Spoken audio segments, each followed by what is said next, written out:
Hello, good morning and good afternoon, everyone, for joining us on this live feed, a discussion on everything education and virtual education, to be precise, innovation in education. This is titled Education 2.0, Innovation in Education. My name is Abdul Karim Hanif. I'm a presenter and broadcaster based in the United Arab Emirates, and I'll be your host for today. Now, when we last spoke in November, COVID restrictions were still lifting worldwide. People were heading back to their offices to see their friends and families. And now the Omicron variant had also dampened our expectations in terms of the world opening up, and now gave us a real reminder that the virtual work and learning environment will continue to play a major part in our lives. Fast forward 6 months later, we're now in the new normal, where we are using our virtual experiences from the last 2 years to improve our lives as well. Now, where does that leave education? That's the biggest question that we've all got in our minds. In our previous events, we spoke about the benefits of online schooling. However, now virtual learning is no longer optional and not enforced. And is there still an appetite for it? That's another big question. Or will families stick with the traditional bricks and mortar schools? In today's discussion, we'll be looking at education as a whole in the post-pandemic world, how virtual schools can benefit children's lives in other areas, not just in their education, and how online education can actually open the doors to a wider curriculum. To shed some light on this topic, I'm delighted to introduce our speakers for today. Please join me in welcoming Catherine Whitaker, CEO and Head of Learning at Eton X. Hi, Catherine. Hi there. There we go. So we've got Catherine joined, and our next speaker is Rob Leach, who's the Executive Head Teacher at My Online Schooling. Hello, lovely to be here. Good to hear from Rob. And our next speaker is Tom Crombie, who is the CEO and founder of My Online Schooling. Good afternoon, everybody. Thank you, Abdul, for the introduction. Good afternoon. And we've also joined by Ivo Hanan, who is the former teacher in Dubai and education innovator. Thank you for joining us. Thanks, Abdul. Welcome, everyone, to this event. Looking forward to contributing. Well, look forward to hearing everyone's insights. So welcome, and I cannot wait to hear your thoughts. Now, at the end of the main discussion, our guests will be answering your questions. So please do send in any questions that you've got using the Q&A box below the media player. And we've also got polls that will be going on throughout this discussion. So we'd like to make the event today as interactive as possible. And for our guests who'd like to hear your views on the topics of the discussion today. So we want to start today by asking all of you this question. Right, so the question is, a poll will be appearing, and this is a very simple question to kick off. Would you consider an online school for your child's full-time education? So simple answers, a multi-choice, yes or no. And so while we wait for your answers, I'd like to start our events by looking at how education has changed over the last 2 years. So I'd like to start off with Rob. You recently joined My Online Schooling after working as a head teacher in a traditional brick and mortar school. How have you found the transition?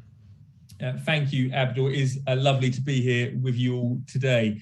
It's been a brilliant journey so far, taking up the post of Executive Head Teacher at My Online Schooling. And having come from being a head teacher in a traditional bricks and mortar school, already there are some really clear differences. In a bricks and mortar school, you are constantly confronted by so many distractions and disruptions to education, particularly as a head teacher or senior leader. The pipes that freeze and burst, the toilets that don't work, the canteen that runs out of food for students, the large class sizes, the often inadequate technological capacity, all of those elements that you try and control day to day.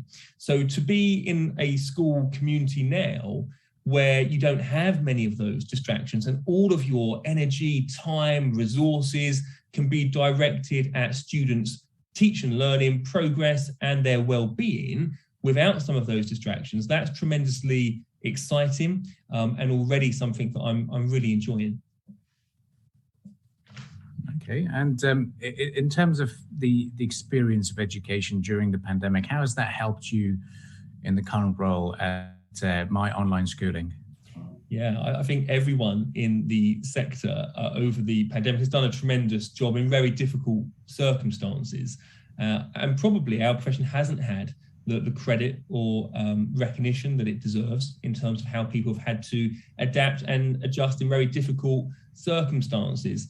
Throughout the pandemic, I was a head teacher of a large school in London, 1,600 students, and the challenges were enormous. We had to set up our sports hall as a testing centre overnight. We had to make really difficult decisions around school closure and isolation and the zoning of students. And of course, we had to upskill an entire staff body to move to online teaching and learning in a very quick, short period of time, as well as choosing platforms through which to deliver that as well. But also, and I picked up on this really quite early on, what was really evident and a real learning opportunity was that for so many of our students, actually, rather than it being a hurdle or a barrier, we found very early on in a school that had a large disadvantage and wide range of needs amongst the student body, that some students immediately started to thrive so much more through the online remote education that we were providing than they were previously in physical classrooms and around the school physically in and of itself. So that was a really interesting moment for me, because I think it was during the first school lockdown in the UK where the recognition landed in me that actually the online remote option wasn't a short-term necessity, and it shouldn't be seen like that, but rather for many students and families that this would offer actually a long-term solution to some of the challenges and difficulties in accessing education that they'd always experienced in the past. So the opportunity, I think, for the whole sector to get a taste of that actually was a real learning opportunity and a real benefit. I worry for the sector. I think much of the mainstream sector is simply now seeking to return to pre-pandemic norms. I think that would be, and is in many cases, a mistake. I think we see record number of children missing out on education. Attendance continues to be a real concern for many. And of course, for staff members, going back to pre-pandemic norms, we're seeing in terms of retention, recruitment, and well-being of staff, that being a danger there as well. So I think there's lots of learning to take from the pandemic. Certainly for me, it was the recognition that there was another way, effectively. Mm-hmm. It definitely is. It's all important about adapting to the challenges that the pandemic had posed, and a bit of a wake-up call for all of us now to get a bit more of a teaching perspective as well. Let's get Eva Hanan to shed some light on how the experience of teaching has been during the pandemic, and how has that helped in your post-pandemic career. Thank you, Abdul. I need to really touch upon a lot of the things that Rob's just brought up. These changes that we experienced during the pandemic really gave an opportunity for some students to thrive. I mean, this word that Rob used there, and the ability for students to find themselves a little bit more in their own spaces. At the end of the day, as educators, students are paramount. Their well-being is paramount. And what springs to mind straight away, and these have directly affected the way I've looked at my post-pandemic career, are agency and technology. Agency for both teachers and students, their ability to be able to carve out what they feel is right for them, because there weren't any guidelines. We were kind of just thrown into it in March 2020, and back then I was teaching in Dubai. So all of a sudden, allowing students and allowing teachers to be more creative and to come up with their own way of doing things really enable people to essentially feel more liberated, and that's a great thing for well-being. So there's definitely been some positives linking to obviously what Rob said. And the second major point, which directly feeds off what Rob was mentioning, is technology. This idea of schools now using more ed tech solutions and they're now becoming commonplace, which is great to see. Companies spend millions of pounds a year trying to create solutions to help improve teaching and learning through the development of technology. And I always thought it was a bit sad, really, that some schools opted not to use technology to move forward. So through the pandemic, that's kind of promoted schools to take a closer look at EdTech. Again, bouncing back from what Rob said, it is a little bit of a shame that schools haven't continued to invest in that way. And some of them have almost bounced back into some of their old habits, what I would say 20th century habits, not the 21st century opportunities. And with that in mind, that essentially inspired me to start my own innovation agency when I returned back to the UK to help schools move forward post-pandemic with these new and exciting and innovative ideas. I wish you all the very best with that agency and those plans, because I really like the point that you raised about the 21st century learning idea, because back when I was in sixth form or even GCSEs, this idea of a distance learning course was beyond imagination. We just didn't believe in it back then, thinking, how can a teacher be so virtual and teachers from thousands of miles away? But now it just goes to show that we're quickly adapting it, and it's not just a reactive method, but more of an understanding that it could potentially be the new norm. And that really reflects in our poll today. And I'm very delighted to share the results with you, because our first question of the day: would you consider an online school for your child's full-time education? The results are 70% yes and 30% to no. So if you were to convince the other 30% about how online schooling can be beneficial for you, we'll continue with the discussions. And this section will lead, will be up next. That we're going to be talking about is what are your main priorities when it comes to choosing a school for your child? Because I understand where the 30% will be coming from, and I also understand where the online schooling or the future of virtual learning is also headed. So your next question for the poll is, what are your main priorities when it comes to choosing a school for your child? Now, whether it is the exam performance and results of a particular school community and culture, extracurricular provision, affordability, very important during the pandemic era as well, facilities, subjects of offering, or any other points that you've got in terms of your priorities for choosing a school. And I'd like to remind all of you to keep your questions coming in as Tom, Ivo, Rob, and Catherine will be answering them at the end of the show as well. So in our previous events, we discussed how the British education system is highly respected worldwide, with the GCSEs and A-level seen as a benchmark worldwide. Catherine, I'd like to bring some thoughts from you as well as the head CEO and head of learning at Eton X. If you ask people around the world to name a British school, I'm sure they'd say Eton, and will be one of the most popular answers. With your links to Eton, why do you think the British curriculum is still viewed in such high regard, despite the fact that the IB system has also been quite popular in other parts of the globe? So if you can get some of your thoughts on this matter.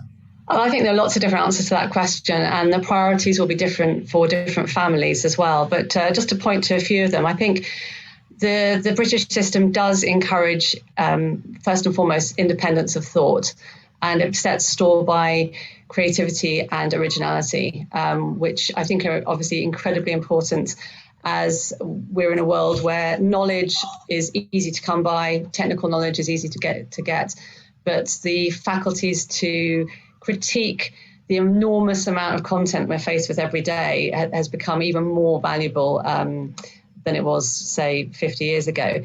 I think in terms of the A-level system, where you get to with A-levels is obviously a depth of subject expertise and skill development, which is very attractive, especially for students who are targeting a UK higher education experience. And I think the stall that's set by British education has to also be related to the quality of our universities. In this country, we have, for a country of our size, a disproportionately high number of top universities, and they're also global brands. So that obviously has an impact on the value of a British education and that sort of A-level preparation, which is an excellent preparation for those universities. And then we have depth, but we also have breadth, especially the range of subjects you can study in GCSE and beforehand is often wider than in other educational systems. And if we move away from the academic way of answering this question, obviously in a British system and in a good school, we don't just think about academics. We think about educating the whole child. We think about the importance of extracurricular activities, about students developing leadership capabilities or soft skills as well. And that can be done in a variety of ways, but obviously a rich extracurricular activity schedule will help with that. I'd also point to the importance of pastoral care, well-being and safeguarding, which are all hallmarks, I think, of the British education system. And then there is a cultural factor. I think we are known for our traditional schools, but we also, I think, are known to be innovators within education, sometimes in the same environment. So Eton's 600 years old. It wouldn't have continued without changing and innovating. Eton X is an online education company which is born out of that tradition. And then we have schools like My Online Schooling, which is absolutely at the forefront of finding new models for delivering education. So that ability to coexist with the sort of the beauty and the tradition of a lot of British schools, but bringing in new ways of thinking about learning and teaching all the time is also, I think something that's very valuable about British education in particular. It's good to see that, and there's a bit of a shift in focus towards that and adapting the virtual learning setup as well. So I'd like to get thoughts of Tom Crombie. You set up My Online Schooling with the intention of bringing British education to a worldwide audience. There's lots of audience questions that have come your way as well, which is good to see. So let's start off with the appetite and the demand. Why did you think there was such an appetite for a virtual setup and promoting the British education to a worldwide audience? Thank you, Abdul. A really great question. And I guess back in 2016, when the project first kicked off to establish My Online Schooling, it was an unknown. Virtual learning was not commonplace. Back at the time, back in 2016, I could see that particularly in the UK, there were a lot of young people that were unable to access the traditional means to education. They were unable to access for a range of different reasons, whether they be health and well-being, additional support needs, geographical, or just young people that were finding that the traditional schools were overwhelming, class sizes were big, and the resources weren't there to meet the needs of every young person. I think the idea of a one-size-fits-all, it clearly doesn't work within education. And really the education system hasn't changed over the last 100, 150 years a great deal in terms of what the model looks like. And I felt, having come from a large independent school in New Zealand where I was teaching before, relocated back to the UK, I felt it was time to start to initiate some of these changes. It was time to allow access to education for young people where the traditional style didn't or wasn't meeting their needs. So back then it was all about inclusion. It was all about finding a way to get every young person into a place where they could experience success. Now, we know that success means so many different things for different young people. So to create a community where young people could come together, irrespective of their need, their ability, or indeed where they were in the UK or internationally, and be part of a community where they could really thrive. I'd had lots of prior experience with EdTech and using EdTech in the traditional classroom when I was a teacher. And I could see so much benefit in technology. And I think we even back then, we saw that education was going to be driven by digital innovation and innovative technology. So it was a bit of a leap of faith back in 2016 to establish something that was so new and so pioneering. But we experienced, and of course this was pre-pandemic, we experienced a real demand for what we were offering. The young people who joined us were taking that absolute leap of faith. This is something that hadn't been necessarily done before, certainly on a large scale. But the feedback and the results were very, very clear right from those first terms in 2017 when our classes went live, that not only were we meeting the academic needs of these young people, but we were bringing young people into a place where they were happy. Ivo mentioned well-being, and of course, well-being is absolutely paramount for every young person. And they were in an environment where they were happy and they were learning, and there wasn't the disruption perhaps that they'd experienced in classes before. And they could learn in a way that worked for them. They had flexibility. They had their week-to-week schedule was flexible, and they had time for pursuing interests and extracurricular experiences out with education. So it was something very new, and we've adapted the model, and we've made changes there to where we are today as Cambridge International online school, a school that's headed towards several other accreditations, and a school that is very much part of the future. The pandemic, of course, has been a catalyst for change and has put online education very much on the map. It's interesting that the poll results that came through there, that 70% of people answering that poll would consider an education for their child, an online education for their child. I would be pretty certain that pre-pandemic, it wouldn't be 70% because online education simply was not an option and was something that wasn't spoken about, wasn't considered. Now we're seeing the genuine results, not just academic, but engagement in education, enjoyment for education, and then the ability to access an education where, for some young people, would not be an option wherever they're based in the world. So I think we're at a really exciting point in education. We're at a pivotal turning point. I think the pandemic's brought forward what might have been those changes 5 or 10 years down the line. We are incredibly excited about the future of the sector and what the role of online education will play, and the support that online education can bring to traditional schools as well. And we are seeing this idea of a blended learning model in the bricks and mortar settings. I think some really exciting things to come. I think there's still some time to go, and I think there's a little bit of repair work to do with regards to the online provision that was delivered over the pandemic. I think some schools did that incredibly well. For others, it was a real challenge. And the idea of online learning to some people brings back memories of the pandemic where there were those challenges around. But we see a really, really exciting future for virtual learning, both for 100% online learning and in the blended learning model that I explained. So, we've come a long way, we've made those changes, and we've got some very exciting developments further down the line as well.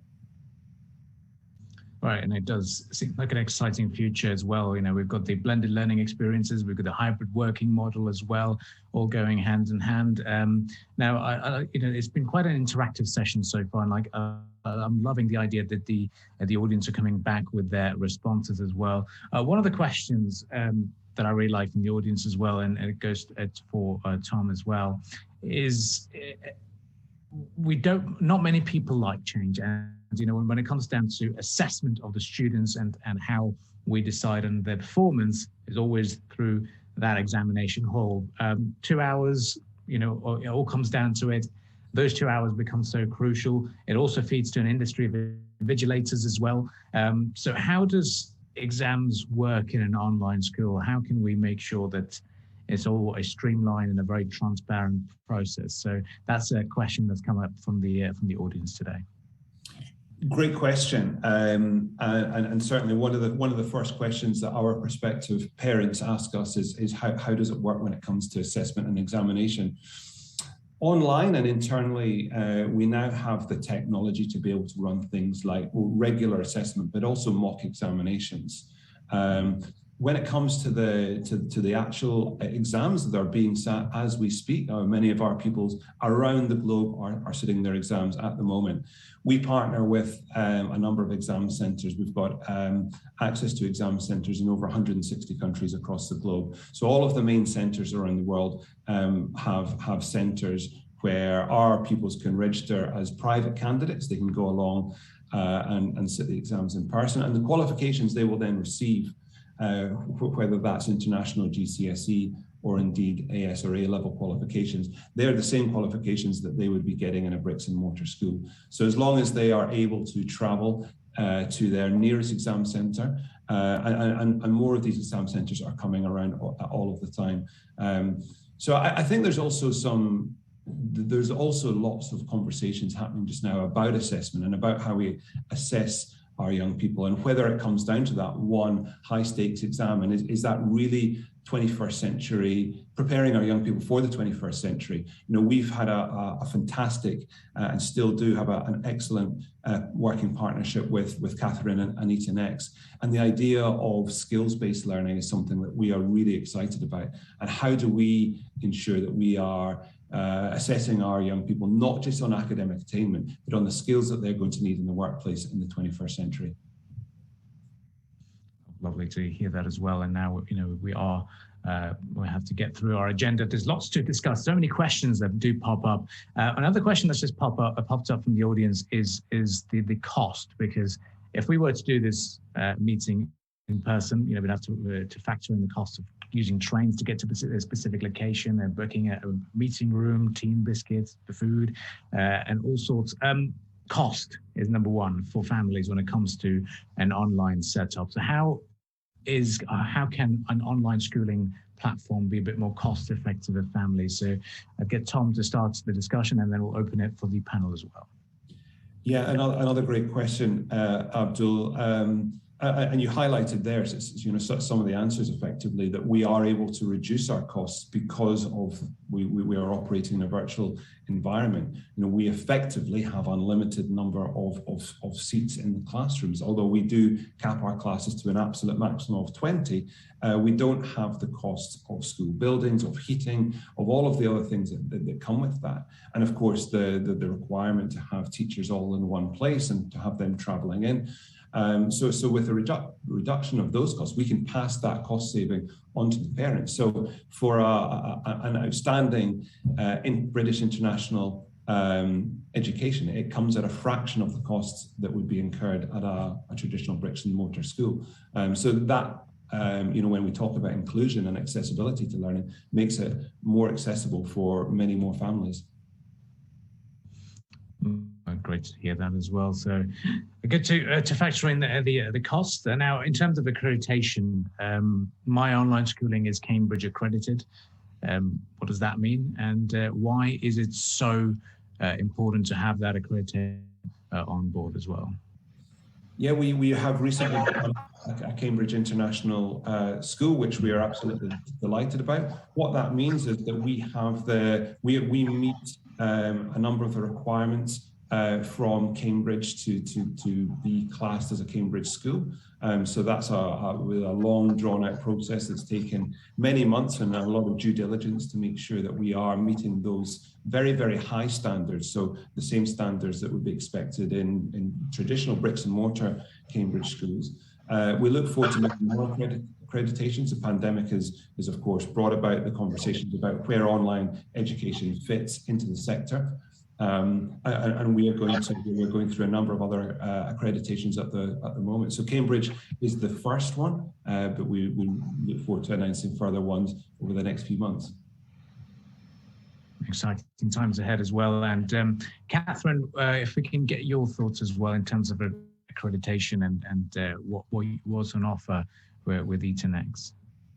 Well, actually, I could have answered with the earlier question about why British education is so well regarded. And in fact, that question of globally recognised benchmark standards in the frameworks from organisations such as Cambridge and the British Council, etc., is something that is a hallmark again of British education. I think we're operating as Eton X in an area which I hope will begin to see more accreditation, because all our courses are focused on skill development. And as Tom mentioned, that whole question of what students actually get examined on, I mean, that's a topic for another whole panel, but we still expect our young people to turn up on a given day and perform in an exam centre, and that's that end of school, that exit point comes down to that one moment. And I think I'm a huge advocate for change there. I think when we talk about innovation, we often look at teaching models and technology. I think we desperately need innovation in how students are assessed at the end of their school life. And I would hope that in the future, some of the skills that we have courses in, such as creative problem solving, entrepreneurship, critical thinking, resilience, these kind of skills, which are actually really important for further academic study. It's not that they're just nice to have. So these are things that actually will help you thrive at university and eventually in the workplace too. I would love to see us finding ways of assessing and accrediting those. Hasn't come yet, but we're doing our best. We've found a few ways of benchmarking a student's progress at the beginning and the end of our courses, but there are very few, and there are some. I've met some guys in America trying to do some work in this area, but we haven't got there yet in terms of being able to do a readout on students' wider abilities beyond the academic curriculum. But that would be something that I would love to see in the future, and I think there have been working parties, there have been government policies that have been trying to get us there, but it's a huge change and might take some time. That certainly is baby steps, isn't it? We're working our way towards that ultimate goal. So now it's time to reveal the poll results that we had asked you earlier in terms of what your main priorities are when it comes to choosing a school for your child. So the answers that have come in.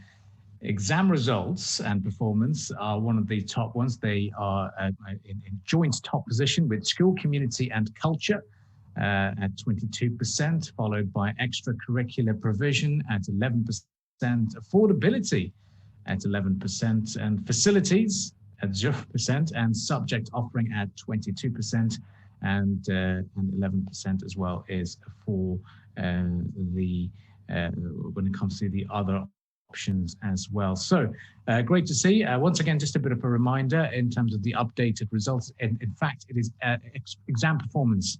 They are at 27%, followed by school, community and culture at 18%. So a bit of an update in terms of the results. So good to see that. Exam performance still number one priority for students and of course, and for the parents to see where their children will be headed. So moving on with the topics today, we still have the Q&A section that's coming up. So I know I brought in some questions that were put forward. It was very timely. Those questions did come in. So please send your questions on the Q&A section below.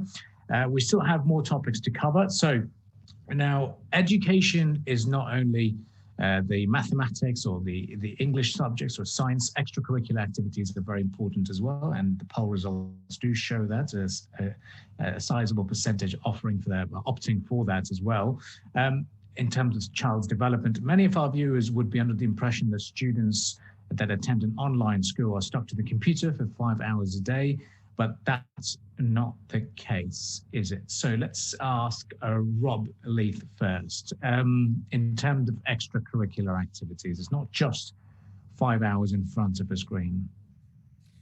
No, you're absolutely right, Abdul. And I think it links to one of those words that came up highly in the survey result as well, in terms of culture and community.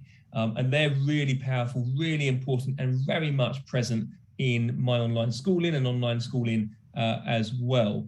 One of the great opportunities and advantages of an online school is that students get to develop and to leave school with a global network of friends and contemporaries, friendships which span the globe and will last a lifetime, rather than perhaps in a very narrow geographical location as they would in a physical school.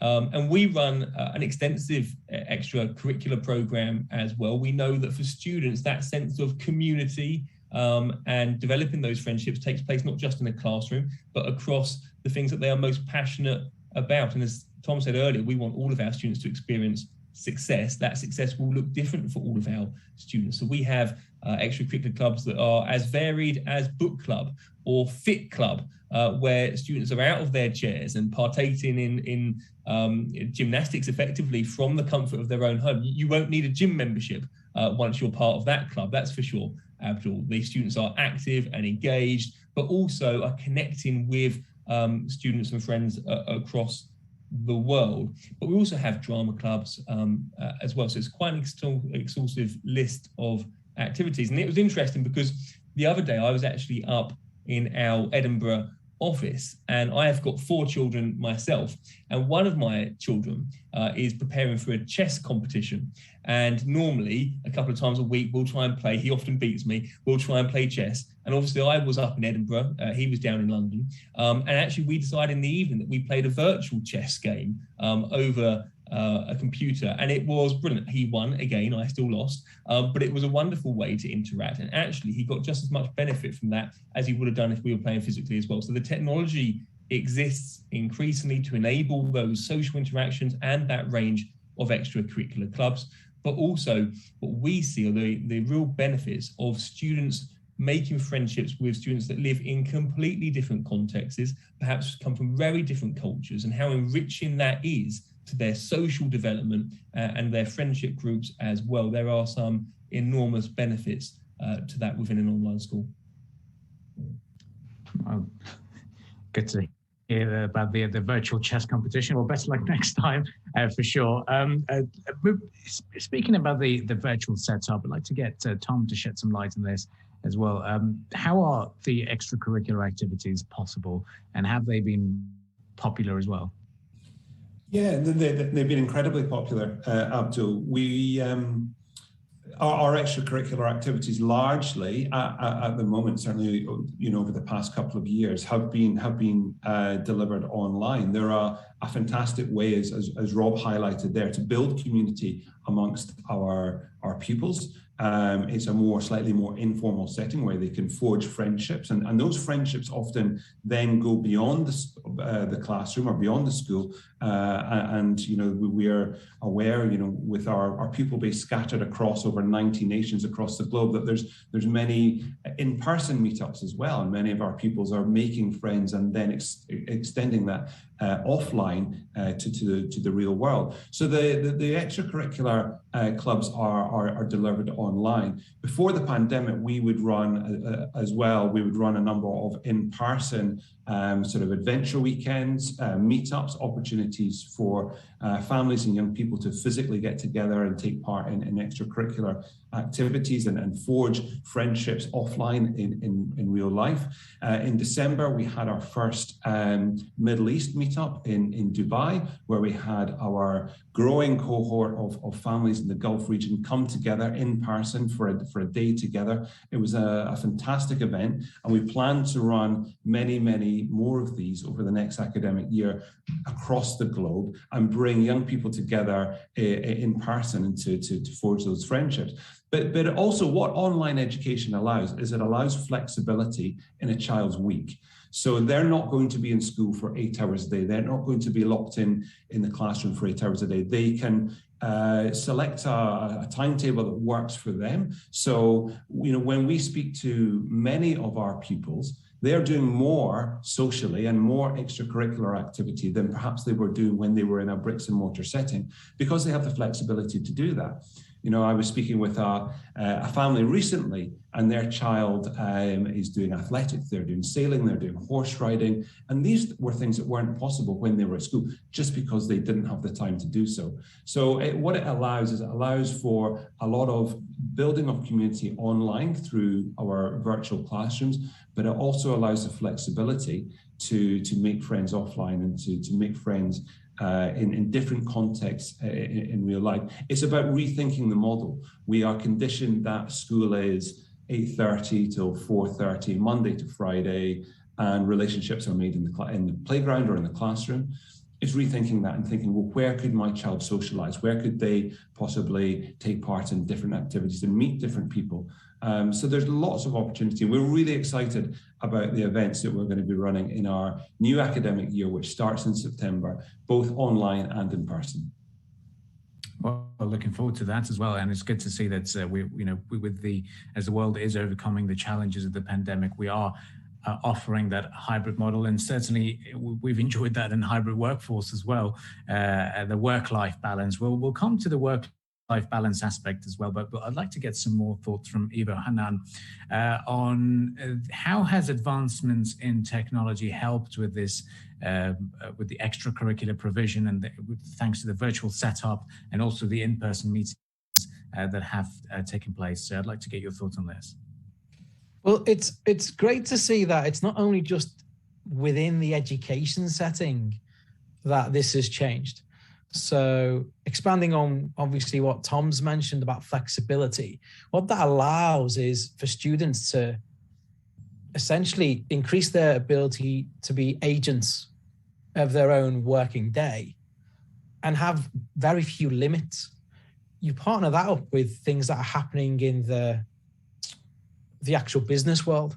So again, similar to what Rob just mentioned, my son's a keen footballer and he absolutely loves Liverpool Football Club. Unfortunately, we live in the south and geographically, that's just not going to be possible for him to go and join the academy. However, nowadays, the football club set up a digital academy where he can actually train through a digital context and then get feedback from people in the academy in the north. So bringing together those strong points that both Rob and Tom have mentioned, this idea that geography now doesn't matter because you're able to do things in any kind of location and any kind of space, connecting with things that you wouldn't be able to do face to face.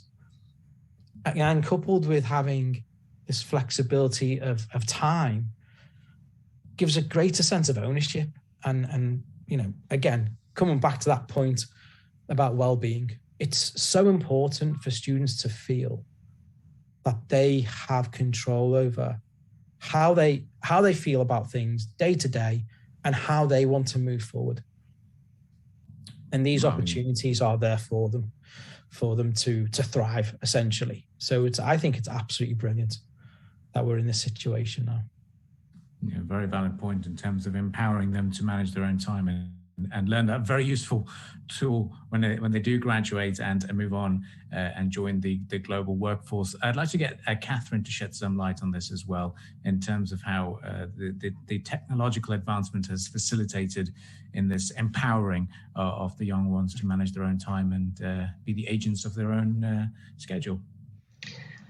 Well, I think the two things to point to, we've talked about the flexibility of space and time, but the technology itself is developing all the time, and what we see now is just where we are right now. There's more stuff coming that's going to be really interesting in terms of AI, VR, all sorts of things that are going to enrich the online experience. I think it's really important to say when you're in a virtual classroom that, again, the tools to facilitate learning on a virtual classroom are developing all the time. And I think that process was very much accelerated by the pandemic and the needs-must approach of bringing people online. One thing to touch on we haven't mentioned, which is innovation in pedagogy and the type of people who make really good online teachers, or that skill set is a bit different to the live class. And I think we at Eton X have worked out over the years what skill set we need to look for when we're hiring tutors. I'm sure my online schooling has been through a similar journey, and finding out that as a lot of people found out during the pandemic, effective online learning, even with the best technology in front of you, it doesn't have the same potential if you haven't got the right person delivering it, and if the way you deliver the class, your pedagogy, your method of teaching doesn't suit the environment. And I think what we saw in the pandemic was people doing their best just to transfer what was happening offline online. And the best online experiences are cognizant of the fact that there is a difference.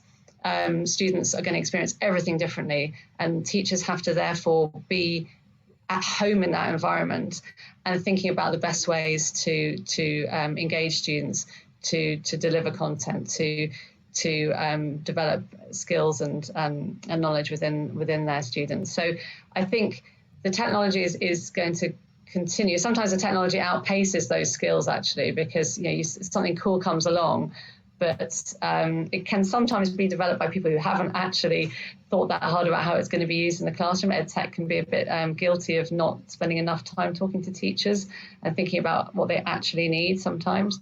But I think that's a point I'd be really keen to make, is you can have the best technology in the world, but you need the right people using it in the right way to have the best experience. That's a very valid point. The right way in terms of the staff as well. So what we're going to do is, in terms of the online schooling, remind all of our listeners and viewers about the next poll question that we've got lined up for you. It is, and a lot of you have been responding to it already. What are your main concerns, if any, when you think of online schooling? The options are quality of learning, engagement of the children, support for parents, pastoral care for pupils, opportunities for further education or accreditation, or any other option. Now, it's time, before we move on to the Q&A section, just final thoughts on the importance of seeing the greater work-life balance, and any examples that we've seen from my online schooling in particular. So let's start off with Tom. Any particular examples of how students have appreciated the work-life balance on offer? Yeah, I mean, I think coming back to my sort of previous point about the socializing and building community, they are very much in control of their work and their workload, and can manage that very, very effectively, very independently, right from our younger pupils from year 3, 4, and 5. There's a sense that there's a lot of independence in terms of how they manage their structure when they're doing their independent study and when they're doing their live classes as well. So that's very empowering for our young people, and it teaches them the self-management skills that they will then need later in life. We can also condense the school day as well. There's, as I mentioned before, there's not the requirement that our pupils are in lessons for 8 hours a day. They can build a structure that works for them. We've got a number of young elite sports people, athletes, actors at our school, and they are pursuing professional careers and can do that alongside full-time learning. That's something that simply wouldn't have been possible in a bricks and mortar setting. So the idea that they can be they can still do the qualifications that they would like to pursue alongside a professional career, or indeed, as I mentioned, extracurricular activity. It allows for a lot more time in their week and in their day to manage their time and to participate in other activities as well. So in terms of work life, what we're finding is we've got happier, more engaged young people. They don't have the pressures that perhaps they were experiencing in the traditional classroom. They can self-direct a lot more. They can self-manage their time. They're still accountable to their teacher, and there's still the same sorts of deadlines that would be expected in a school to ensure that they're getting through the work and getting through the curriculum. But it's done in a more time-effective manner. And the fact that our classes are, as Rob highlighted earlier, disruption-free. So an hour's lesson at My Online Schooling is an hour of content. There's not the need for moving between classes and people coming in late and noise and disruption. They are very focused, very interactive sessions where our teachers are able to get through a lot more content in a shorter space of time, freeing up more time for our students. So we've now got young people with more time on their hand, and that time can be used for pursuing interests outside of the classroom. It's a very valid point in terms of the commute time, whether it is also to reach school, even leave school, traffic, school buses, you name it. So to conclude the thoughts as well on this particular topic, I'd like to get to Rob to shed some light on this as well in terms of appreciation of greater work-life balance. What are your thoughts on that? Several really good points to be made. I think going back to what Ivo said around the agency of our young people and that element of control, which they won't often have at all in a more physical, traditional setting. But also, as Tom's touched upon, actually physical schools for a number of young people can actually be quite overwhelming.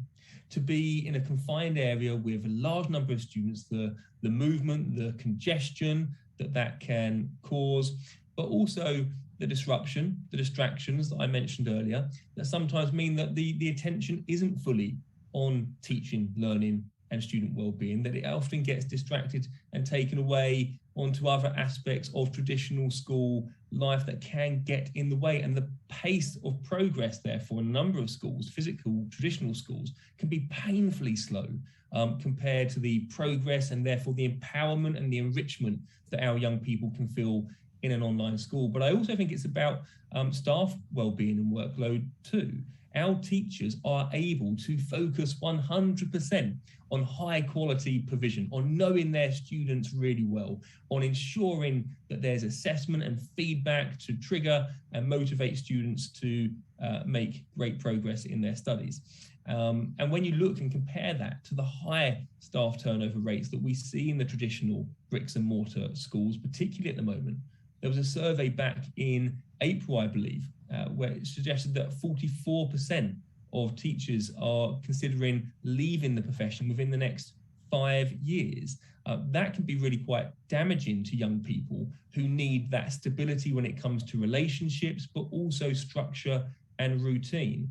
The retention rates in my online school are much higher than that because of the agency that our teachers have, as well as our students, to build on the points that have been made previously too. So I think it is a really important consideration and a real benefit to online schooling. Certainly is a very valid point over there in terms of the benefits and staff retention, especially being higher with witnessed by my online schooling. Thank you all for joining the discussions. I'd like to bring the results of the poll question. And thank you all for sharing your thoughts with us this afternoon as well. The question that we had in terms of our own mini quick survey, what are your main concerns when you think of online schooling? Quality of learning got 20% of the votes. Engagement for children being highlighted as the most significant factor, 40%. And we've got pastoral care for pupils at 13%, opportunities for further education at 13%, accreditation at 7%, as well as other labeled at 7%. And I'd like to quickly wrap up with the Q&A and the questions that have come in. Most of them have been answered through the discussion, and two very important ones were brought up earlier during the discussions, especially when it comes to accreditation. The focus is now going to be on the engagement of the children. So I'd like to ask, first up, one of the questions that have popped up from the audience to Tom. Do you have any processes in place for children with learning difficulties? And if we can add the aspect of how children as a whole can all be engaged in the classroom. So let's start off the final thoughts with Tom first. Yeah, thank you, Abdul, and a really excellent question. Thank you for that. Yes, we absolutely do have processes in place for young people with additional support needs. When our school started back in 2016, one of the main reasons was, as I mentioned before, was inclusion and ensuring that every young person had the ability to thrive and experience success. Though that vision doesn't change from today, and we do invite quite a number of young people into our school that do join us with a number of additional needs and the requirement for support. We have a dedicated additional support needs department within the school, as well as a health and wellbeing department, and those are that department is overseen by our Director of Inclusion and Wellbeing, who works with our highly experienced teachers and professionals in order to support any young person within the school who needs it, whatever their need and ability is. So there's a huge emphasis at My Online Schooling on supporting young people with additional support needs. We have a school counsellor joining us for the new academic session as well, to ensure that our young people are happy and thriving in everything that they do. So there's a very large demographic within the school of young people who do come to us with those needs, and the support is absolutely there through our wide range of experienced professionals. Wonderful to see that. And of course, the engagement of children being highlighted as one of the biggest concerns that parents have when it comes to a virtual learning setup. Why should the parents not be concerned about the world of engagement of their children? Final thoughts from Rob Leith. Thanks, Abdul. I think it would be the priority in any type of school that a young person goes to. What level of engagement do they have in a bricks and mortar school? Unless you have the opportunity to get in there and see it live, it's difficult to judge, isn't it? And it's a really important question. It's a question I would ask of my own children's schools as well. I think the great thing here is where the technologies come on to. So number one, as Tom mentioned earlier, we have small class sizes, much smaller than you'd find in most bricks and mortar schools. And that means that the lesson and the learning, the interaction between teachers and students is at a much higher ratio than you would have in a traditional school setting. So teachers are able really to connect, interact with throughout a lesson on a completely different level to how they'd be able to, or how often they'd be able to in a traditional school setting with bigger class sizes, but also how we make use of all of those functions that people have become so aware of in recent times, the breakout rooms. So our students go into small groups and are quite proactive in their lessons and how they feed back and how they present back to the class. So it's not a case simply of a student being at one end and just listening to a range of content. It's about them being interactive in their learning, engaged in their learning, feeding back in the lessons. So actually I would suggest and argue from my experience across both physical schools, traditional bricks and mortar schools, and now online schools, that the level of interaction within the classroom is much greater in the virtual setting than it is in the physical setting. And I think that that will only continue as the technology continues to give us opportunities about how to do that further. All right, nice bit of wave of optimism there as well. Catherine, as well, if I can ask you to shed some light on this aspect of why parents should not be concerned based on the survey results. Well, I think I have to echo almost everything that Rob just said there, because that's been our experience as well in tutor groups. We build the programs so that engagement is at the forefront of the experience. And as Rob's mentioned, the next courses, small cohorts, breakout rooms, the ability for students to spend far more time. If you think about a normal classroom, well, let's say normal, let's say a bricks and mortar classroom, because online schooling is changing the world. But if you've got 30 students, say, doing pair work, that's 15 conversations going on, which everyone can hear.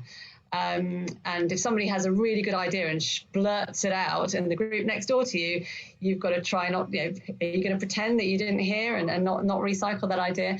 So what I love about virtual breakout rooms, for example, is you can have, we wouldn't have 15 going on at the same time, but maybe say 3 or 4 quiet pairs or groups of 3 having a conversation that no one else can hear. And when you come back to a plenary session, I think you get a much broader range of ideas, because they haven't been listening to the pairs sitting on either side of them or somebody across the room shouting a good idea. They've been in that space thinking and really interacting in a much more sustained and intimate, you can almost say, way with the people in their in that breakout room. So there are actually advantages of the online space which a physical classroom just simply cannot replicate. And yes, I would echo everything that's been said about that environment really suiting certain students as well. That lack of distraction, the fact that if you're, as we have all today, if you're dialing into a class, you've got to be sitting in the right place with your technology working. You can't skulk around in the back because everyone's in the front row effectively. Everyone is face out and everyone can see each other. you can't do that in a physical classroom either, where you've got, the teacher won't be able to see everyone that easily, and students will be looking at other students' backs a lot of the time, even in a classroom that's got small group layouts. So there are actually some key advantages to a virtual classroom, which used effectively can really make learning a more engaging experience. That does sound exciting. Positive examples. Ivo, final conclusion on the aspect of not to worry about the children's engagement. I think sometimes we forget just how much older we are. The students now in education, they're digital natives. These tools that they have are native to who they are. It's day to day for them. It might have been alien to us, but for them, it's commonplace. So for them to be able to engage with people virtually, more likely than not, they're already doing that through computer games, or they're already doing that through social media anyway. So an online schooling platform only enhances what they can do. You take that coupled with the things that Catherine, Tom, and Robin mentioned in regards to timings, in regards to engagement. But I'd say one of the biggest things is still that aspect of well-being. When a class stops in a virtual environment, they have time to get up, go and have a drink, go and have a snack before they join. They have time for headspace. They have time to put on their favorite song in the background when they get ready for the next class. In another school environment, they don't have that. It's noisy, it's loud, people are queuing up. They essentially don't have any quiet time from the moment they start school until the moment they leave school. And for some students, that is just, it's overwhelming. So really, we need to start looking at things from students' perspectives, from what they need in order for them to thrive. And I think an online schooling platform and hybrid learning platforms are perfect for the generation that are going to become our future global leaders and innovators. Well, thank you very much for those thoughts as well, Ivo. And I think the thoughts that were shared today, I would see a different poll result now from 70 to 30%. It'll be a big change and a big swing towards yes for a virtual setup. Thank you all for your thoughts today, and for those who submitted their questions. And of course, if you'd like to learn a little bit more about my online schooling, you can find the link below on your pages, on your screens. Unfortunately, we are out of time, and we've gone a little bit above time as well that we had allotted for this. I hope you've all enjoyed the show and found it useful, and you can watch the on-demand version of it as well. And if you've got any further questions to inquire about online schooling, once again, a bit of a reminder about this, the link on your screen now. And thank you all for watching. And once again, thank you very much for joining us, Catherine Whitaker, Ivo Hanan, Tom Crombie, and Rob Leach, for your thoughts today. And it really was a pleasure.